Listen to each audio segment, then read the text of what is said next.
दक्ष police news, पहिले खाकी मग बाकी।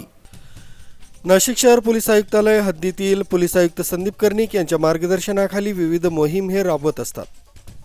तसंच नवीन कायद्याविषयी जनजागृती लोकांमध्ये होण्यासाठी विविध पोलीस स्टेशनमध्ये ही मोहीम सुरू आहे।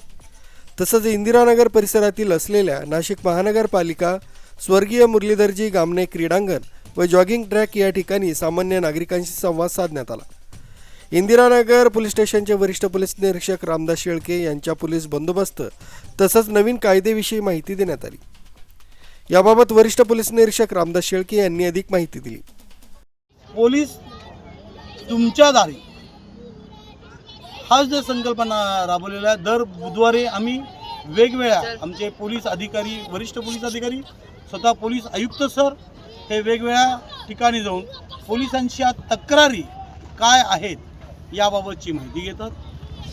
तिसरं आहे की स्टॉप आणि सर्च, हे सगळ्यात महत्त्वाचं आहे। पोलीस ज्या वेळेला रस्त्यावर पेट्रोलिंग करतात त्यावेळेला नुसतंच पेट्रोलिंग होते, तर तसं न करता पेट्रोलिंग करता करता थांबायचं, थांबल्यानंतर संशयित व्यक्ती कोण रस्त्यावरून जात असेल त्याची माहिती घ्यायची, जेणेकरून रस्त्यावरील crime control. Road street crime म्हणजे काय, महिलांना छेडछाड करणे हा आमच्या ह्या इथं मोठ्या प्रमाणात कमी झालेला आहे। असे सरांचे जे उद्देश आहेत, एकूण 10 पद्धतीचे उद्देश दिलेले आहेत आणि ते सर्व पोलीस स्टेशन चांगल्या प्रकारे राबवत आहेत, जेणेकरून नाशिक शहर हे मोठ्या प्रमाणात सुरक्षित होण्यास मदत होईल। प्रकाश दुर्वे, दक्ष पोलीस न्यूज, नाशिक।